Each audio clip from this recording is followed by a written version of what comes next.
사무엘서를 좀 더 쉽게 이해하기 위해서는 먼저 사사기에서 드러난 타락상을 간단하게나마 살펴보는 것이 유익할 것입니다.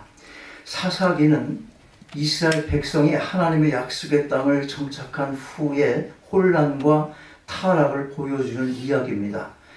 그때 어떤 그 사회 현상이냐면 극심한 도덕적 그리고 영적 혼란을 겪었습니다. 언제 그랬다는 거야? 언제? 사사기 때에 이스라엘 백성들은 가나안의 우상 숭배에 빠져서 하나님을 저버리고 그 결과 주변 민족의 압제와 고통을 겪게 됩니다. 자기 소견에 옳은 대로 행한 결과는 결국 타인의 생명을 앗아가고 공동체를 파괴하는 극단적인 폭력으로 이어졌습니다. 사사기는 하나님을 떠난 백성이 얼마나 타락할 수 있는지, 그리고 지도자가 부재한 사회가 얼마나 혼란스러워질 수 있는지를 생생하게 증언을 해줍니다. 요즘 사회 현상을 보면 비슷해요. 진정한 리더가 없는 거예요. 다 자기 이익을 얼마나 취하는지 몰라.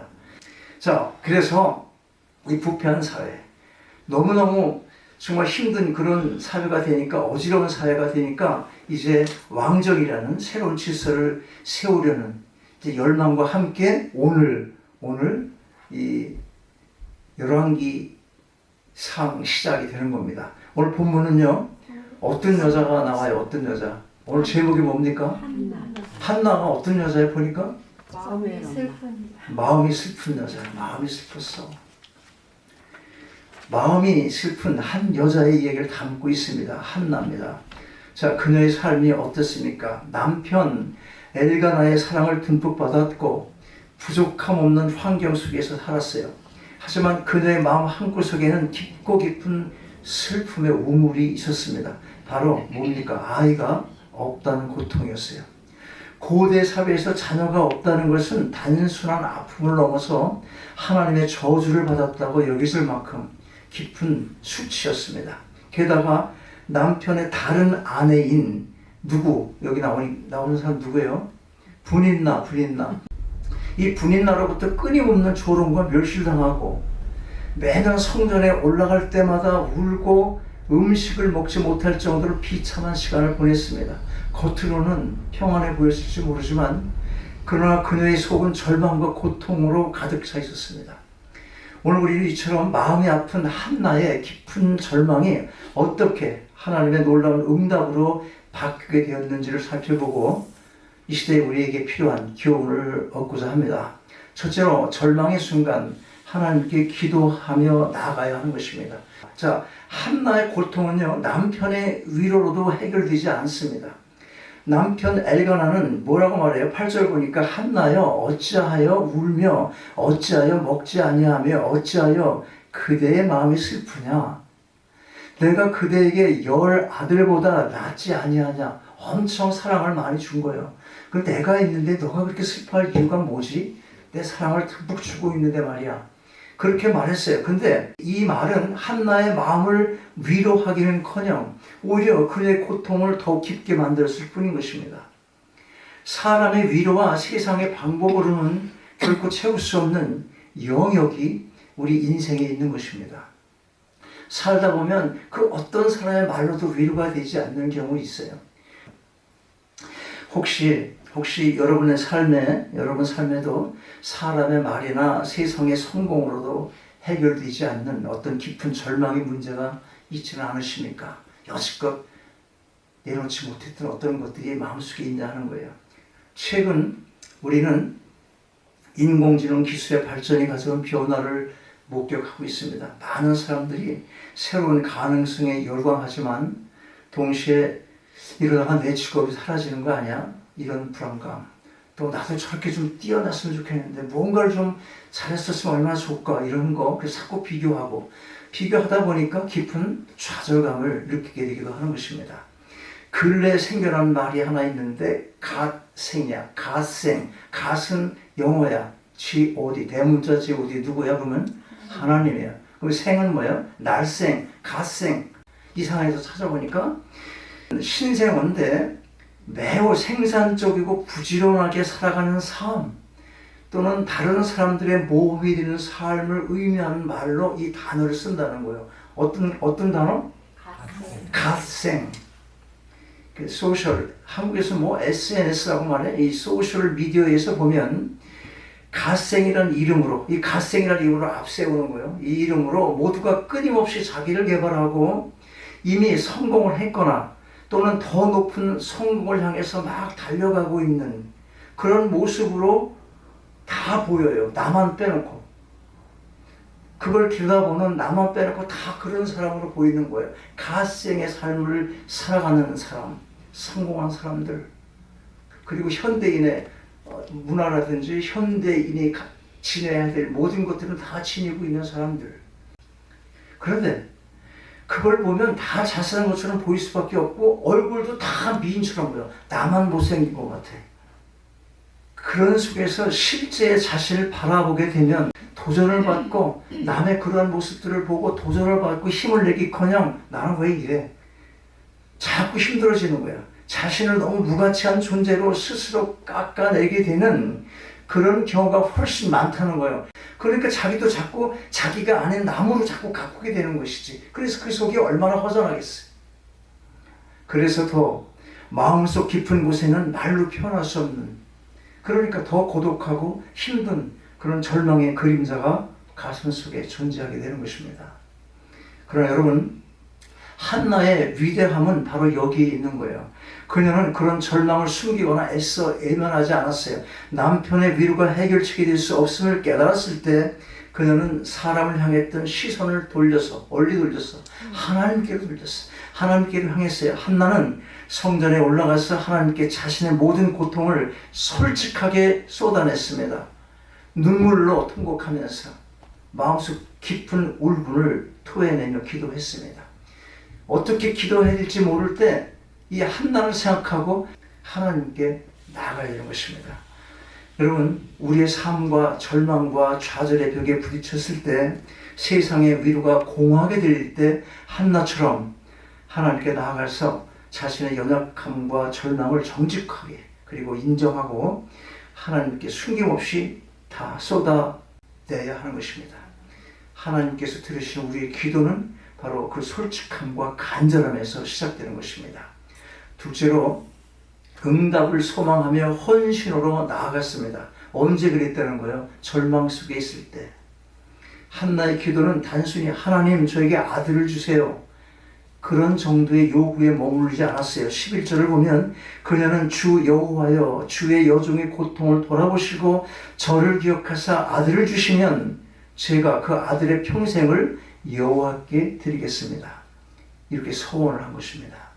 이 서원의 기도는 놀라운 헌신의 고백입니다. 그녀는 그토록 간절히 바라던 아들을 하나님께서 주신다면 그 아들을 자신의 소유물로 삼는 것이 아니라 하나님께 다시 어떻게 돌려드리겠다고 약속을 한 것입니다.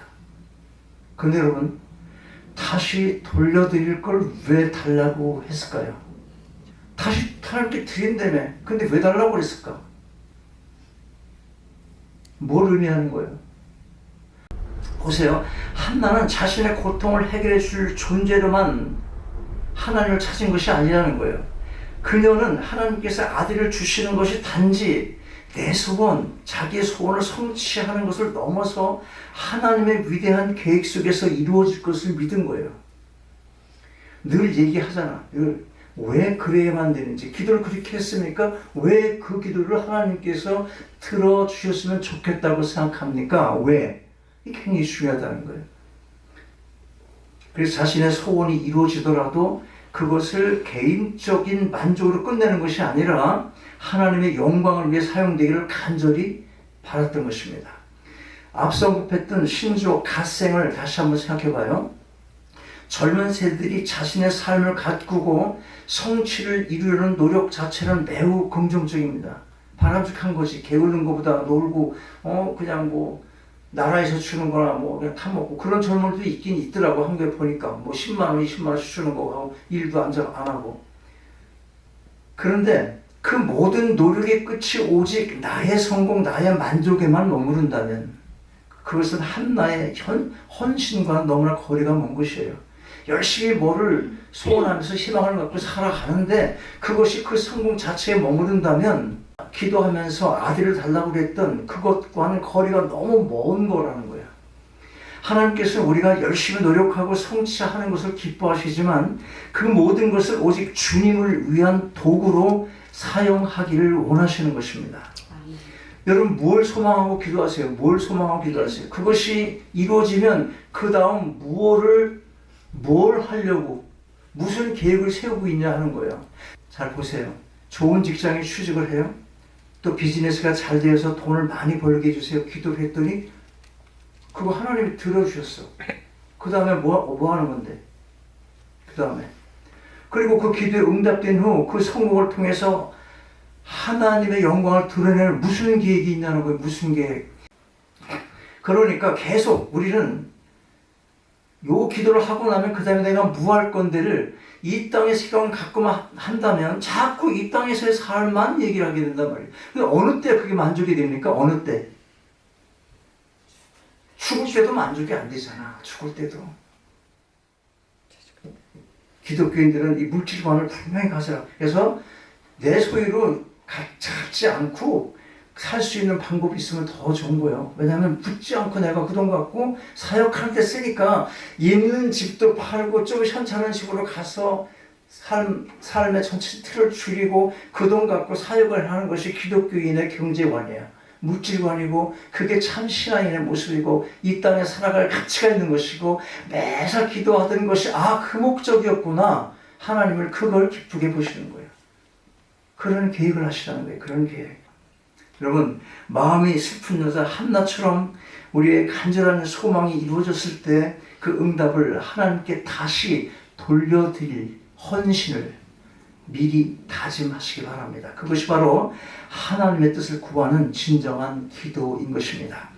실제로 하나님의 응답에 감사하며 기쁨으로 행해야 합니다.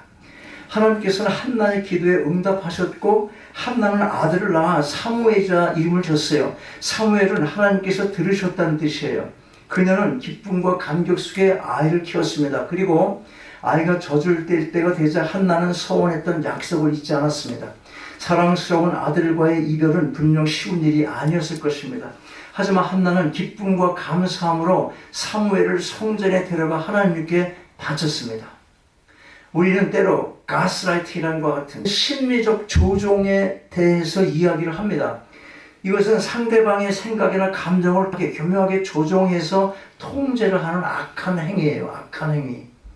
그런데 우리는 하나님과의 관계에서도 스스로 자신에게 가스라이팅을 해. 스스로 어떻게 해? 하나님께서 주신 복이니까 이제 내 맘대로 내가 사용해도 되겠지. 스스로 가스라이팅 하는 거야. 이게 나를 그런 존재로 만드는 거니까. 이렇게 생각하면서 하나님께 주신 은혜를 나의 소유로 착각하는 거예요. 계속. 나 쓰라고 주신 거 아니야? 내 소유 아니야? 이러면서 직장, 가족, 건강, 재능, 명예, 이 재물 등 하나님께서 우리에게 잠시 맡기신 것들을 마치 나의 것이냐 움켜쥐고 결코 놓지 않으려고 하는 것입니다. 이것은 하나님과의 관계에서 가장 위험한 태도인 것입니다.